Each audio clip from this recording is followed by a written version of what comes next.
திருமூலர் திருவடிகள் போற்றி போற்றி.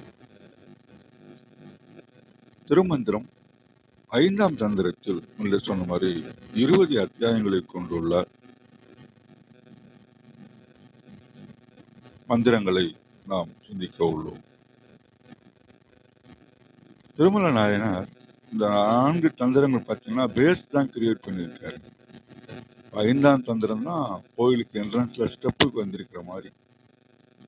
இப்ப இந்த தந்திரத்திலும் பார்த்தீங்கன்னா சுத்த சைவம், அசுத்த சைவம், மார்க்க சைவம், கடும் சுத்த சைவம், சரியை, கிரியை, யோகம், ஞானம், சன்மார்க்கம், சகமார்க்கம், கற்புத்திர மார்க்கம், தாசமார்க்கம், சாலோகம், சாமீபம், சாரூபம், சாயுச்சியம், சத்திநிபாதம், புறசமய தூசணம், நிராகாரம், உச்சமயம்னு அழகாக சைவ சித்தாந்த கோட்பாடுகளுக்கு தேவையான விஷயங்களை இங்கே குறிப்பிடுகின்றார். இன்றைய மந்திரம் பார்த்தீங்கன்னா இந்த 14:21 அதெல்லாம் சொல்லுது. கற்பனை கற்று கலைமண்ணும் மெய்யோகம் முற்பத நாணம் முறைமுறை நன்னியே சொற்பத மேவி துருக்கியற்றும் மேலான தற்பரம் கண்டுள்ளோர் சைவ சித்தாந்தரே. சைவ சித்தாந்தம்னா என்ன டெஃபினேஷன் சொல்லிட்டாருங்க. ஆனா இருக்கிறதுலே சைவ சித்தாந்தம் தான் முடிஞ்ச முடிவு அப்படின்னு சொல்லுவாங்க. அதுல பாத்தீங்கன்னா முதல் வரியில சொல்றாரு, கற்பனை கற்று கலைமண்ணு மெய்யோகம், கற்க வேண்டிய நூல்களை அறிந்து கொள்ள வேண்டிய உண்மைகளை முழுமையாக கற்று உணர்ந்து. 2வது வரியில முற்பத நாண முறைமுறை நன்னியே, அப்ப நாணத்தை பெறுவதற்குரிய வழிகளை முறையாக பின்பற்ற வேண்டும். சொற்பத மேவி துரிச்சற்று, பரம்பொருளை பற்றிய உண்மைகளை உணர்ந்து ஆன்ம அழுக்குகளாகிய மும்மலங்களை ஆணவம் கண்மம் மாயைகளை நீக்கி தற்பரம் கண்டுள்ளோர் சைவ சித்தாந்தரே. எல்லாவற்றுக்கும் மேலான தானே முதலும் முடிவுமாகிய பரம்பொருளை தமக்குள் என்று உணர்ந்தவர்கள் சைவ சித்தாந்திகள் அப்படின்னு சைவ சித்தாந்திகளை ஒரு டெஃபினேஷனை எப்படி இருக்கணும், என்ன பண்ணணும் அப்படின்னு முதல் ஒரு தெளிவை கொடுக்கக்கூடிய மந்திரமாக இருக்கிறது. மிக்க நன்றி. பாருங்கள் ரத்னாகுமார் ஐயா, வணக்கம். நன்றிங்க. திருச்சிற்றம்பலம்.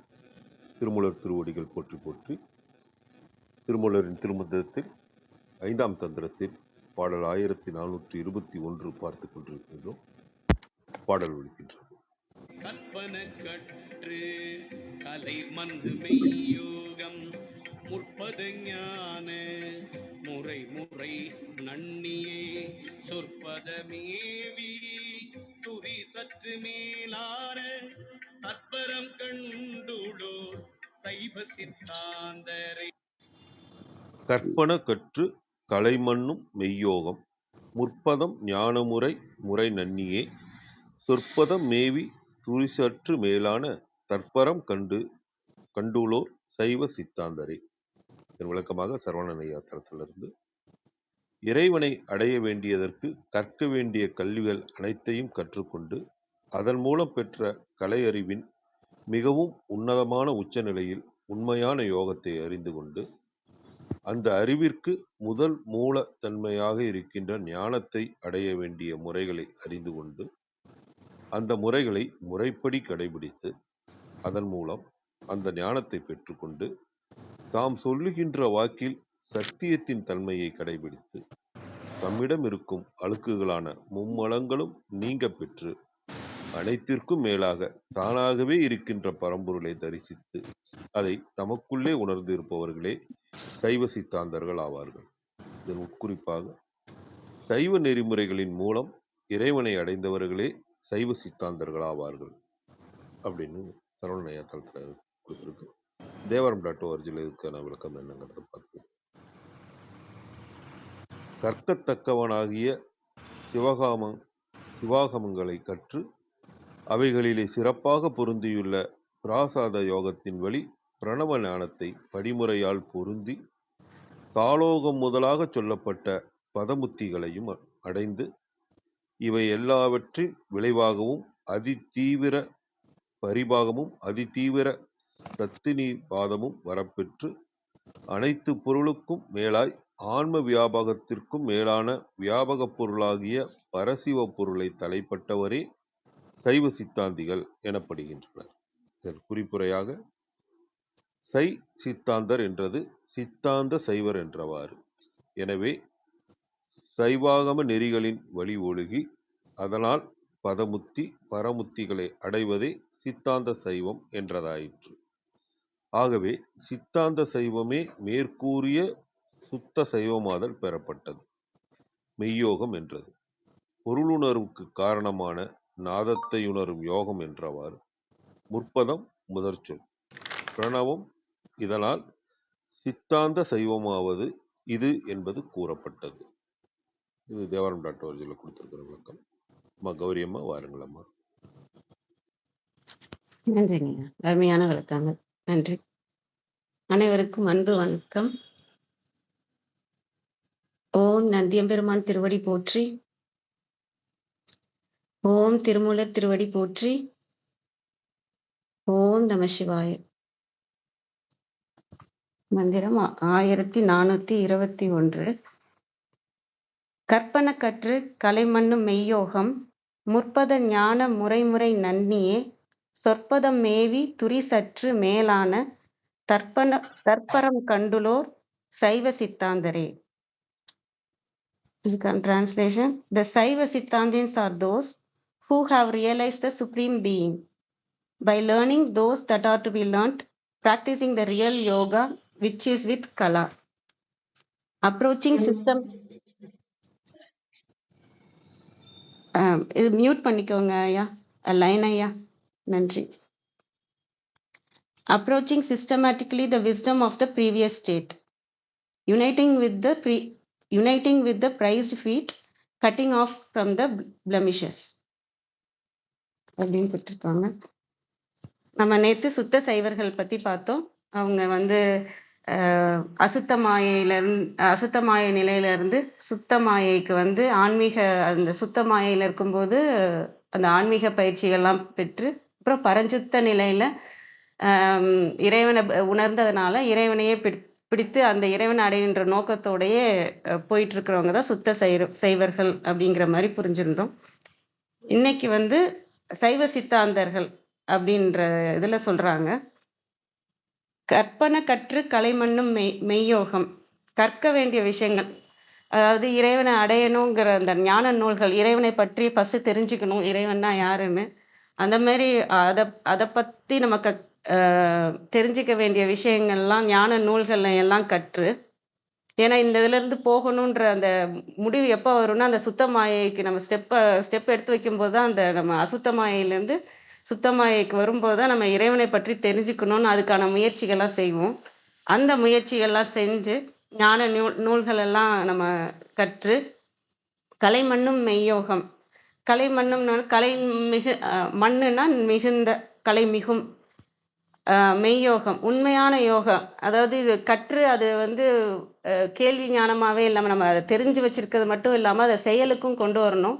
அது செயலுக்கு கொண்டு வரும்போது உண்மையான ஞானமாக எது இருக்குன்னா, நம்ம உடல் மனம் ஆன்மா அந்த மூணுத்துக்கும் தேவையான விஷயங்களை செய்யும்போது மனதுக்கு தேவையான விஷயங்கள் இந்த சத்தியத்தின் வழி நிற்கிறது, தர்மம் படி போகிறது, கருணையை கொண்டு வருது மனதில், மற்ற அந்த ஆசை கர்வம் கோபம் பொறாமை இந்த விஷயங்கள்லாம் நீக்கிறது, அந்த இயம நியமங்களை ஃபாலோ பண்ணுறது, இதெல்லாம் மனதுக்கும் உடலுக்கான ஆசனம் யோக பயிற்சிகள், நம்ம உள்ள உடம்பு எப்படி இயங்குறதுன்ற தெரிஞ்சுக்கிற அறிவை தெரிஞ்சுக்கிற விஷயம், நம்ம மனம் எப்படி இயங்குறதுன்னு தெரிஞ்சுக்கிறது,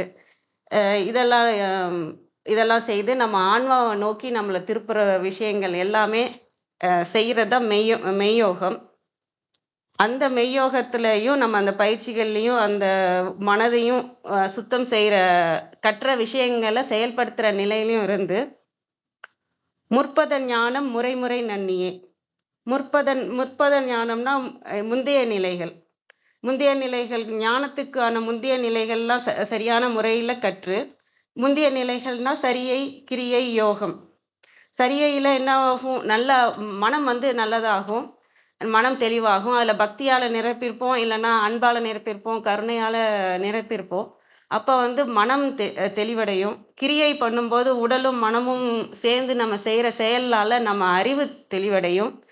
அதுக்கப்புறம் யோகத்தில் அடுத்த நிலையான யோகத்துக்கு வரும்போது நம்மளோட சித்தமே தெளிவடையும். சித்தத்தில் இருக்க விஷயங்கள், தேவையில்லாத விஷயங்கள்லாம் நீங்க பெற்று சுத்தமாகும்.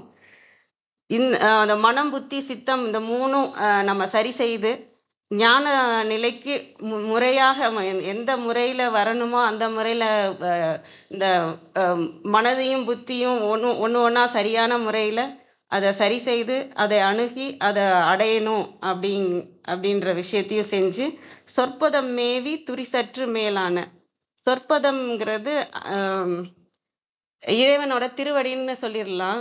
டைரெக்டாக சொன்னால் இறைவனோட திருவடி இல்லைன்னா அதை வந்து இதாக பார்க்கணுன்னா உணர்வு நிலை. அந்த சொற்பத நிலைன்றது வந்து நம்மளோட அந்த உணர்ச்சி நிலையிலேருந்து ஈகோ நிலையிலேருந்து ஒன்றா மேலே ஏறி ஏறி வந்து நம்ம உணர்வு நிலைக்கு வந்திருக்கிறது தான் அந்த கான்ஷியஸ்னஸ் நிலைக்கு அந்த திருவடியை பொருந்தி நிற்கிற நிலை. அதை மேவினா அதை பொருந்தி துரிசற்று மேலான, துரிசற்றுனா குற்றம் நீங்கி. இப்போ இந்த அளவுக்கு வந்துட்டோம், மேலே உணர்வு நிலைக்கு வந்துட்டு நம்ம வந்து மனம் வந்து தடையாக திரும்ப வந்துடக்கூடாது, அந்த பகை எதுவும் இது வரக்கூடாது. அதனால் நம்ம எண்ணம் சொல் செயல் இந்த மூணுத்துலேயும் எந்த பகையும் இல்லாமல் பார்த்துக்கணும். இந்த 3 விஷயங்களும் தூய்மையான நிலையில் இருக்கான்றதையும் வைத்துக்கொண்டு மேலான தற்பரம், அதற்கும் மேன்மை நிலையான இருக்கிற தற்பரம்னா பரஞ்சோதி நிலை. பரஞ்சோதி இறைவனா பார்த்தா, உருவமா பார்த்தா பரஞ்சோதின்னு பார்க்கலாம். நிலையா பார்த்தோன்னா அந்த நிலை சிவத்தை உணர்ந்த நிலை. அதை கண்டுள்ளோர் சைவ சித்தாந்தரே. அந்த உணர்வு நிலைக்கு வந்தவர்களே சைவ சித்தாந்தர்கள் அப்படின்ற மாதிரி புரிஞ்சுக்கலாம். அனைவருக்கும் நன்றி. வாங்கம்மா கிருத்திகாம்மா. வணக்கம் அம்மா.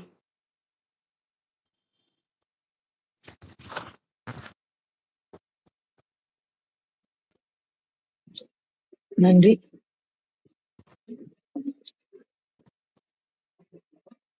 அனைவருக்கும் இனிய காலை வணக்கம். நம்ம லைனைய தொடங்கி ரத்னாயா, கௌரிமா எல்லாருமே அழகான விளக்கம் சொல்லியாச்சு. இந்த பாடலுடைய இன்னும் என்னுடைய தெளிவுக்காக நான் ஒரு முறை வாசிச்சிருந்தேன். கற்பனை கற்று கலை மண்ணு மெய்யோகம் முற்பத ஞான முறை முறை நன்னியே அப்படின்னு சொல்றாங்க. தொற்பதமேவி துரிசற்று மேலான தற்பரம் கண்டுள்ளோர் சைவ சித்தாந்தரே அப்படின்னு சொல்றாரு. அப்போ இந்த மேலான தற்பரம் கண்டுள்ளோர் சைவ சித்தாந்தரே அப்படின்னா என்னது? எது மேலான தற்பரம்? அவங்கதான் சைவ சித்தாந்தம். இப்ப எது மேலான தற்பரம் பார்க்கலாம். அப்புறம் அப்படி மேலான தற்பதத்தை நாம் காண வேண்டும் என்றால் என்ன தெரியணும்? தொற்பதம் என்னன்னு நமக்கு தெரியணும். மேவி துரிசற்று தெரியும். துரிசுனா தூசின்னு எடுத்துக்கலாம். துரிசற்று அப்ப இந்த இடத்துல எது துரிசு அப்படின்னா மாயையினால் நாம் அடைந்திருக்கக்கூடிய அஜ்ஞானங்கள். அப்ப அஜ்ஞானம் இல்லாத நிலை இல்லைங்களா? அந்த மாயை அப்படிங்கிற ஒரு தெளிவு நமக்கு இருக்கும். அப்ப தொற்பதம் மேவி துரிசற்று அப்படின்னு நம்ம புரிஞ்சுக்கணும். அந்த தொற்பதம் மேவி துரிசற்று நம்ம வந்து போகணும்.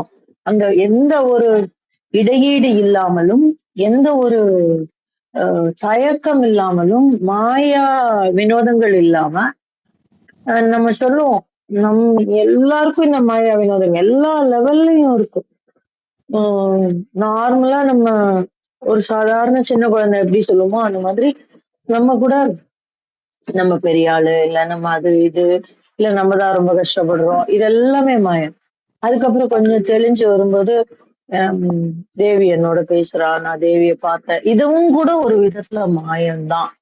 அதற்கு பிறகு அதுவும் தெளிந்து இல்லை நான் செய்வது அனைத்தும் அவள்தான் அப்படின்ற தெளிவு வந்தப்புறமும் உள்ள ஒரு மயக்கம் இருக்கும், உள்ள ஒரு மாயை இருக்கும். அதையும் ரொம்ப நுண்ணியமா நம்ம வந்து களைந்து எறிய வேண்டும். இல்லைன்னா அது வந்து எக்ஸ்ட்ரீமுக்கு போயிடும். நீங்க பாத்தீங்கன்னா நிறைய பேர் பண்ணுவாங்க. அப்படியே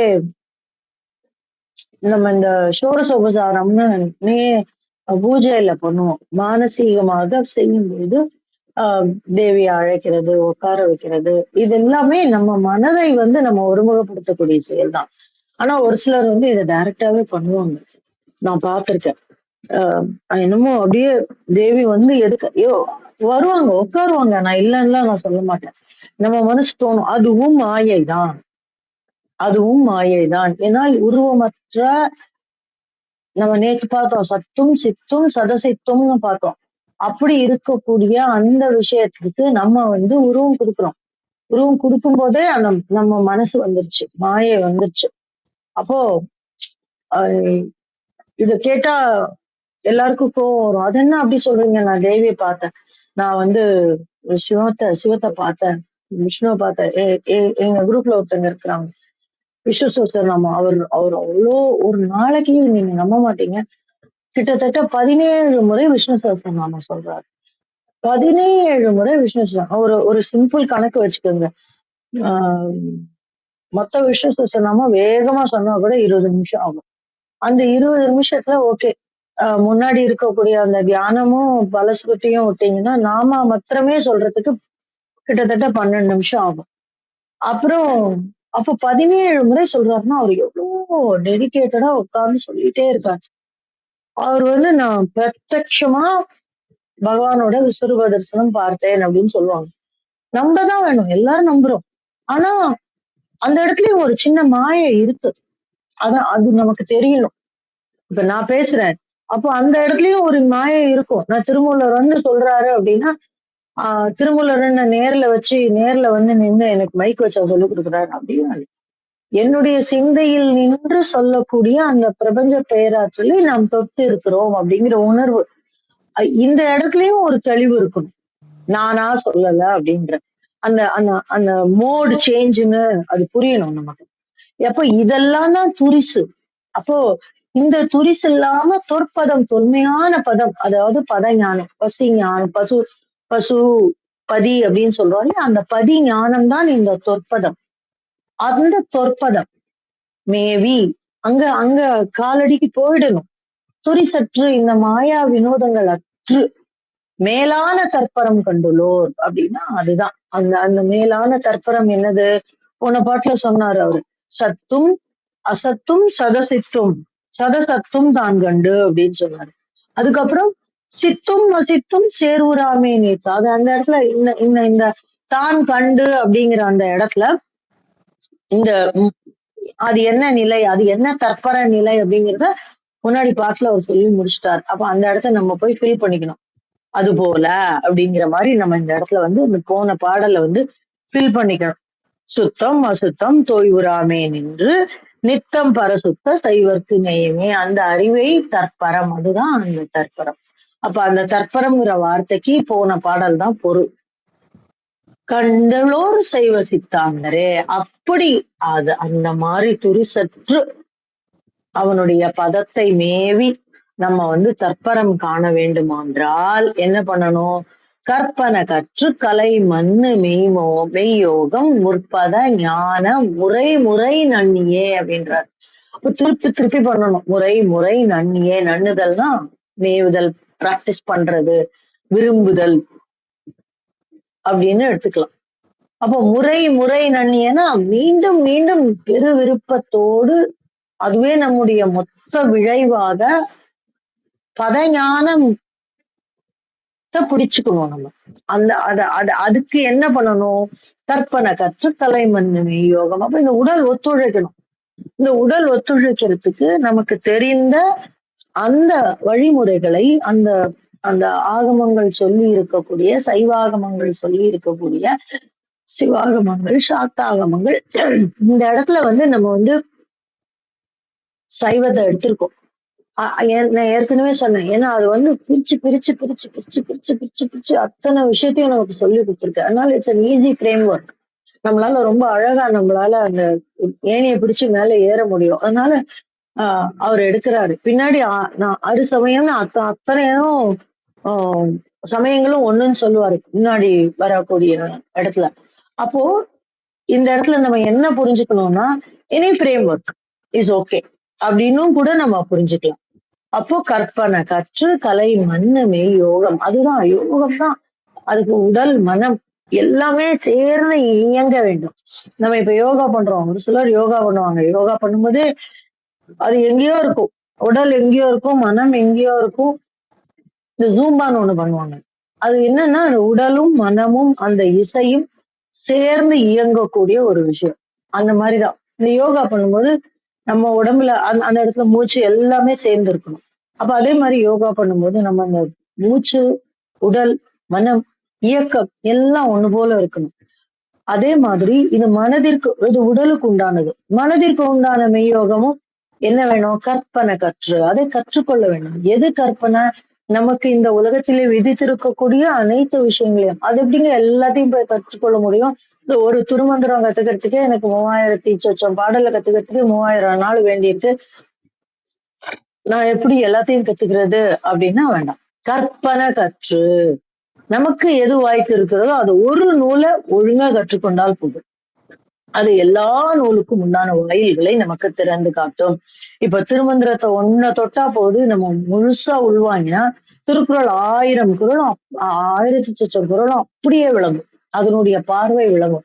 நம்ம இந்த மஞ்சள் கண்ணாடி போட்டுட்டு பாக்குற மாதிரி ரொம்ப அற்புதமா நமக்கு கற்றுத்தரும். இல்ல எனக்கு 3000 பாடல் கஷ்டமா இருக்கு, நான் இப்ப திருக்குறளை கத்துக்கோ. கற்பனை கற்று எதை கற்றுக்கொள்கிறாயோ அதை ஆழமாக கற்றுக்கொள். அப்ப இந்த இடத்துல நம்ம என்னதை வேணாலும் கத்துக்கலாம், எந்த ஃப்ரேம் ஒர்க்கை வேணாலும் எடுத்துக்கலாம். கற்பனை கற்று கலை மண்ணு மெய்யோகம், அந்த அந்த அந்த கலையை உயர்த்தக்கூடிய எந்த கலை, இந்த இடத்துல நம்ம எந்த கலைன்னு வேணாலும் எடுத்துக்கலாம். இந்த 16 கலைகள் பிராசாத கலைகள்னு வாசிச்சார் இல்லையா, அந்த கலைகள் எடுத்துக்கலாம். இல்ல 64 கலைகள்னு இப்ப பார்த்துட்டு வந்தோம் போன பகுதியில, அந்த கலைகள் அப்படின்னு பார்த்துக்கலாம். இப்படி உடலுக்கு உண்டானது, மனதிற்கு உண்டானது, இந்த ஆன்மாவிற்கு உண்டானது, இந்த பிரபஞ்ச வழியை தொடர்பு கொள்ளக்கூடிய அத்தனை கலைகளையும் மண்ணு மெய்யோகம் முற்பத ஞான முறை முறை நன்னிய மீண்டும் மீண்டும் பெரு விருப்போடு தொட்டு அதை பற்றி கொள்ளும் பொழுது தொற்பதம் மேவி, எப்படி துரிசற்று பற்றி கொள்ளும் பொழுது அந்த பத ஞானத்தை பதிஞானத்தை துரிசற்று பற்றி கொள்ளும் பொழுது மேலான தற்பரம் கண்டுள்ளோர் சைவ சித்தாந்தரே. அப்ப பெருசா பட்டை போட வேண்டாம், திராட்சம் போட வேண்டாம், கொட்டை போட வேண்டாம், தினமும் கோவிலுக்கு போக வேண்டாம், தினம் தேவார திருவாசகம் பாட வேண்டாம், இதெல்லாம் பண்ணிட்டா போறோம். ஆனா இது எப்ப வரும் அப்படின்னா கற்பனை கற்று இதெல்லாம் பண்ணாதான் வரும். இதெல்லாம் இந்த கற்பனை கற்றுறதுல எதெல்லாம் அடங்கும்? நான் வேண்டாம் வேண்டாம்னு சொல்லிட்டு வந்தோம் பாத்தீங்களா, இதெல்லாம் அடங்கும். இதெல்லாம் பண்ணினாதான் அந்த கற்பனை கற்று நம்மால் கற்றுக்கொள்ள முடியும் அப்படிங்கறதுதான் உண்மை. ஏன்னா ஒரு விஷயம் பண்ணும்போது அதுல சொல்லி இருக்கக்கூடிய விஷயங்களை நாம் செய்தல் வேண்டும். இப்ப சைவாகமத்தை தொட்டு நம்ம படிக்கும்பொழுது என்ன சொல்லுவாங்க? வெற்றி நிறைய விபூதி அணிய வேண்டும், அடிஞ்சாதான் நம்மளால அந்த சைவாகமத்தை முழுவாக கற்பனை கற்றுக்கொள்ள முடியும். அப்ப எதெல்லாம் வேண்டாம்னு சொன்னீங்களே அப்படின்னா, கற்பனை கற்றபின் உள்ளே சிவத்தை உணர்ந்து உள்ளே சிவமாக உறையும் பொழுது இந்த புற விஷயங்கள் தேவைப்படாது. ஏன்னா புற விஷயங்களின் மூலமாக நாம் உள்ளே சென்று விடுகிறோம் அப்படிங்கிறதுதான் முக்கியம். இது என்னமோ திருப்பி திருப்பி சுத்தி அடிக்கிற மாதிரி இருக்கும். பட் இல்ல, நான் ஏற்கனவே சொல்லிட்டேன், 5ஆம் தந்திரம் தத்துவ ரீதிக்கு உண்டான துடக்கம் மட்டும்தான். திருப்பி இதுவும் சொல்றேன். சோ அதனால முன்ன பின்ன போய் தான் பொருள் பார்க்க வேண்டி இருக்கும். கொஞ்சம் ஆழமா போகும். அது விளங்க செய்வது அந்த இறை பெரும்பொருளின் விருப்பம், திருமூலரின் பெருங்கருணை. அது இரண்டும் நமக்கு இருக்கிறதுனாலதான் இத்தனை விஷயங்களை நம்ம பேசுறோம். அது அப்படியே நமக்கு இன்னும் தெளிவாக, நான் சொன்னது கூட பாதிதான் இருக்கும், இன்னும் உங்களுக்கு இதனோட மீதி பாதியும் அவரே விளக்கி தருவார். சோ அப்பேற்பட்ட ஒரு விஷயத்தை உங்களோடு பகிர்ந்து கிடைத்த இந்த காலை வேளைக்கு நன்றி சொல்லி என்னுடைய பகிர்தலை முடித்துக் கொள்கிறேன். நன்றி. நன்றிங்கம்மா. ரொம்ப தெளிவான விளக்கம் கொடுத்தீங்க. ரொம்ப தெளிவா இருந்துச்சு, ரொம்ப அழகாவும் இருந்தது. நன்றிங்கம்மா. வாங்கம்மா விந்தியாம்மா. வணக்கம் அம்மா.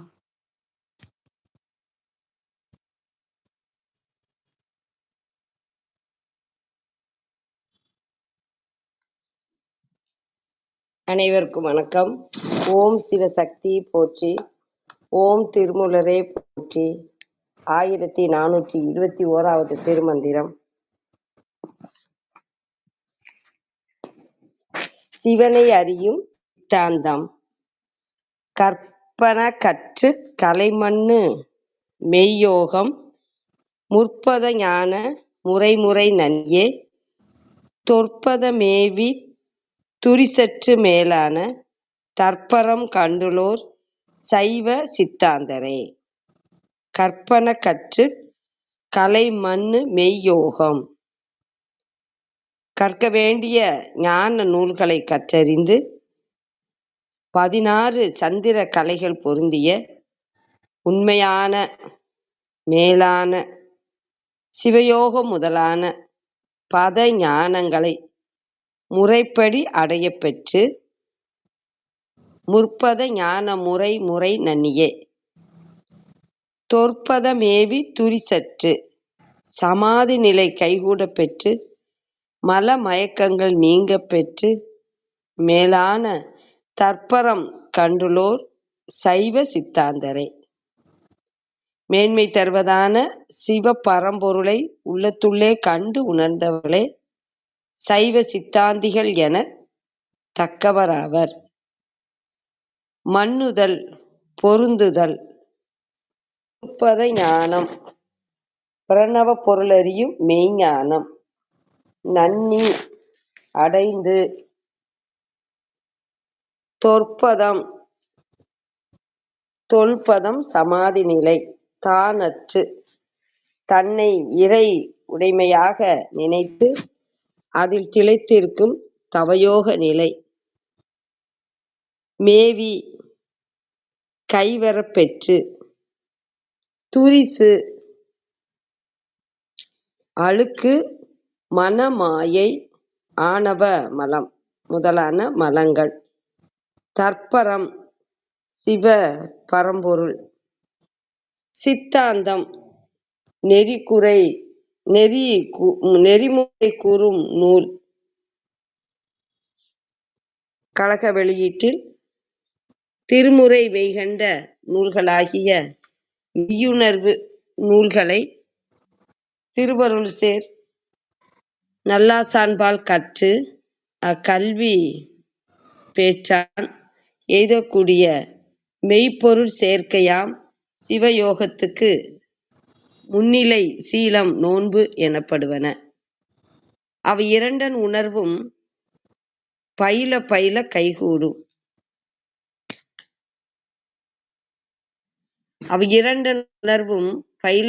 கைகூடும். அம்முறையால் முன்னை பழம்பொருட்கு முன்னை பழம்பொருளாகிய சிவத்தை பொருந்துவர்.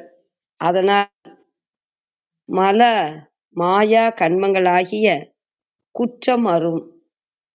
குற்றமறலும் தற்பரமாகிய விழுமிய முழுமுதற் சிவனை காண்பர். அங்ஙனம் கண்டுள்ளோரே சைவ சித்தாந்தர் எனப்படுவர். தொல்பதம் பழம்பொருள். தற்பரம் தானே பெரும்பொருள். கலைமன்னு மெய்யோகம் நூல்களில் கண்ட உண்மையான யோகம். முற்பதம் யோகத்திற்கு முந்திய சரியை கிரியை. தொற்பதம் தொல்பதம் சமாதி நிலை.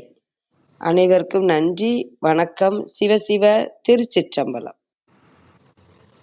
அருமைங்க, நன்றிங்கம்மா. வாங்கய்யா பிரணவனையா, வாங்கய்யா. வணக்கம் ஐயா. என்னன்னா, இந்த பொதுவாவே ஆன்மீகத்துல 6 அந்தம் இருக்கும். அது முதல்ல இருக்கிறது கலாந்தம். அததான் இங்க கலை அப்படின்னு சொல்லியிருக்காங்க. அப்படியே வரும்போது அடுத்தது யோகாந்தம். அதுக்கப்புறம் போதாந்தம், அப்புறம் நாதாந்தம். இதுல முதல்ல இருக்கக்கூடிய கலாந்தமும் யோகாந்தமும் வேதாந்தத்துக்குள்ள அடங்கிடும். போதாந்தமும் நாதாந்தமும் சித்தாந்தத்துக்குள்ள அடங்கிடும். அதுக்கப்புறம் வேதாந்தம் சித்தாந்தத்துக்குள்ள அடங்கிடும். ஆனா இதை யாரும் சொன்னாக்கா ஒத்துக்க மாட்டாங்க. வேதாந்தத்தையே பின்பற்றுகிறவர்கள் ஒத்துக்க மாட்டாங்க. ஆனா நமக்கு கண்ணதாசன் தெளிவா சொல்லியிருப்பாரு. தெளிவாக தெரிந்தாலே சித்தாந்தம், அது தெரியாமல் போனாலே வேதாந்தம் அப்படின்னு அவள் ஒரு தொடர்கதைங்கிற படத்துல தெய்வம் தந்த வீடு வீதி இருக்குன்னு ஒரு பாட்டு இருக்கும், சினிமா பாட்டு. அதுல அருமையா சொல்லியிருப்பாரு, தெளிவாக தெரிந்தாலே சித்தாந்தம் அப்படின்னு சொல்லியிருப்பாரு.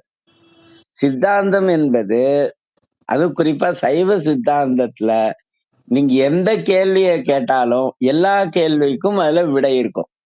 எல்லா வினாவிற்கும் விடை உடைய ஒரு கல்வி எது அப்படின்னா சைவ சித்தாந்த கல்விதான் அது.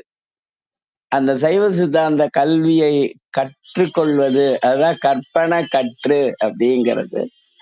அப்படி கற்பனை கற்று அதுக்கப்புறம் உண்மையான அந்த யோகத்தை கற்றுக்கொண்ட பிறகு, தெரிஞ்ச பிறகு, அதுக்கப்புறம் அந்த சமாதி நிலைக்கு போறது அப்படிங்கிறது.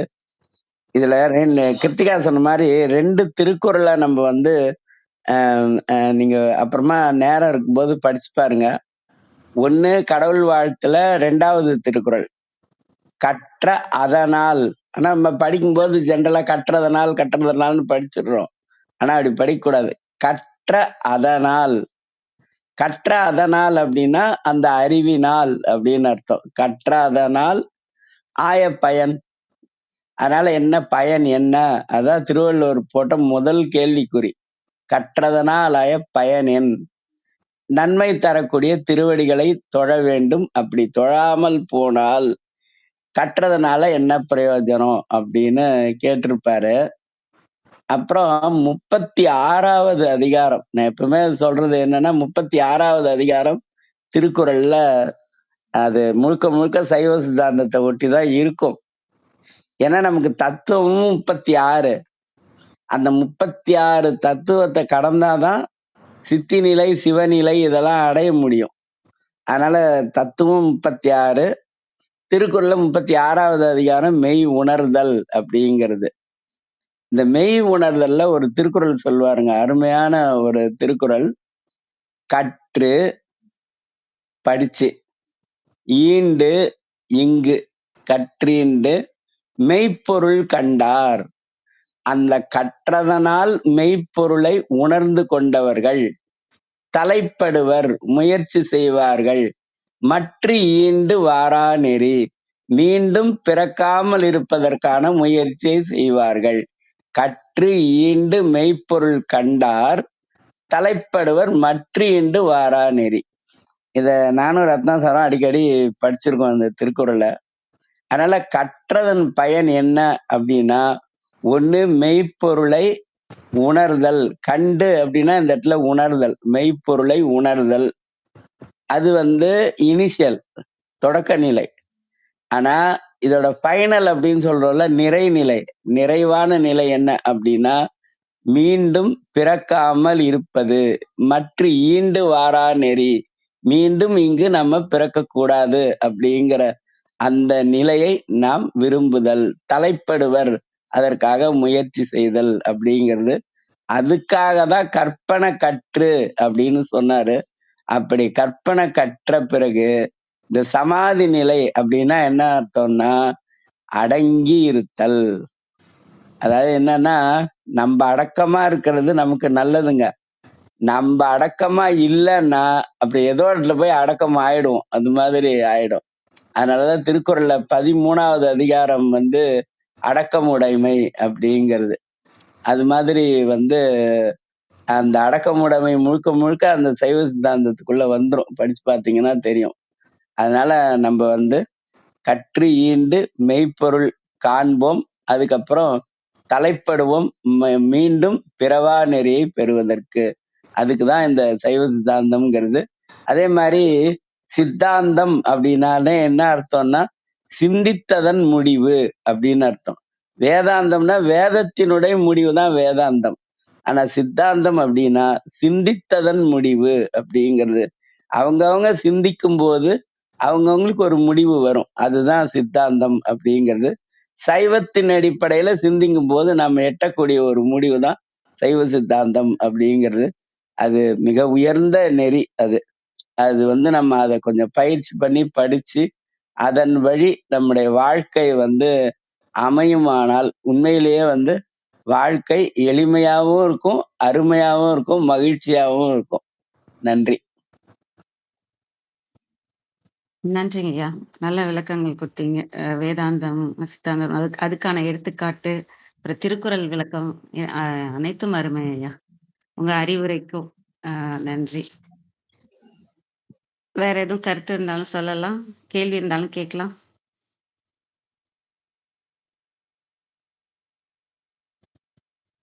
ராஜேந்திரன் ஐயா இருக்காங்க, எதுவும் சொல்றதுனாலும் சொல்லலாங்க ஐயா, உங்களோட கருத்தை கூட.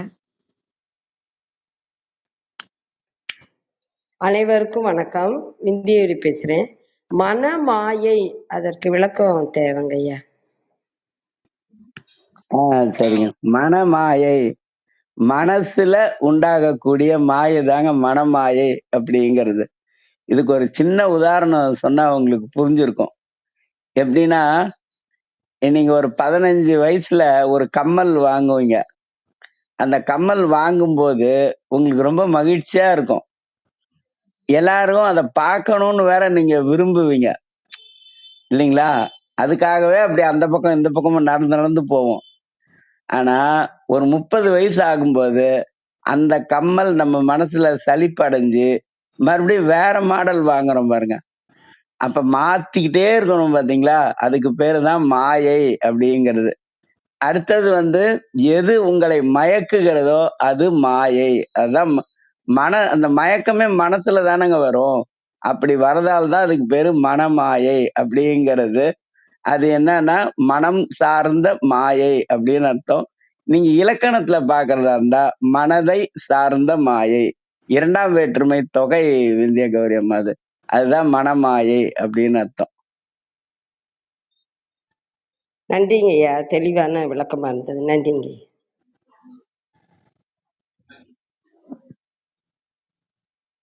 நன்றிங்க அம்மா. வாங்க ஐயா ரத்னகுமார் ஐயா. நன்றி. நன்றிம்மா. ஐயா சொன்னது 2வது திருக்குறளும் 356வது திருக்குறளும்.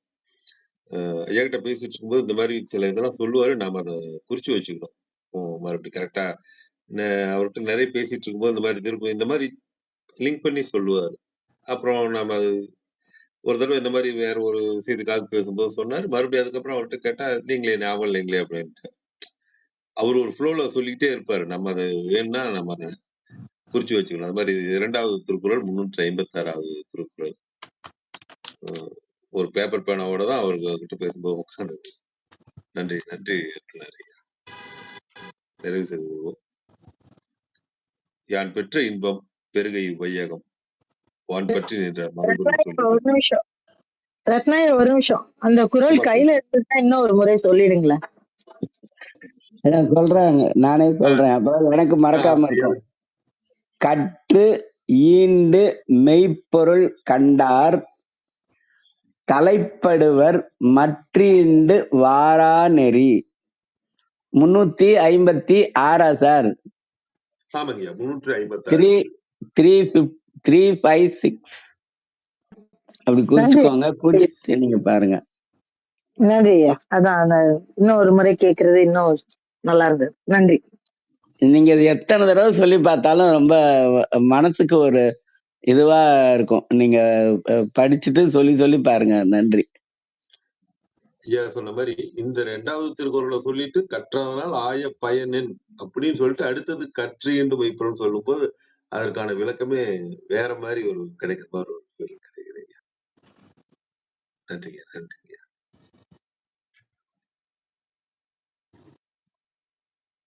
திருமந்திரம் கேட்க ஓத பயில அறிவில் உணர்வில் தூய்மையும் ஆன்ம உணர்வும் துணிவும் சஞ்சலம் சங்கடமற்ற வாழ்க்கையும் சிவன் மீது உண்மையான உணர்வுகளும் கிட்டும். யான் பெற்ற இன்பம் பெருகை வையகம் என்ற திருமூலரின் கூற்றுக்கேற்ப வந்திருந்து கருத்துக்களை தெளிவுபடுத்திய சான்றோர்களுக்கும் செவி கொடுத்து சிறப்பித்த மெய்யன்பர்களுக்கும் மிக்க நன்றி. தளம் நிறைவடைகிறது. மீண்டும் நாளை காலை 6:30 மணிக்கு கேள்வி ஞானம் ஆன்ம சுவாசம் நிகழ்வில் சந்திப்போம். 5, 4, 3, 2, 1.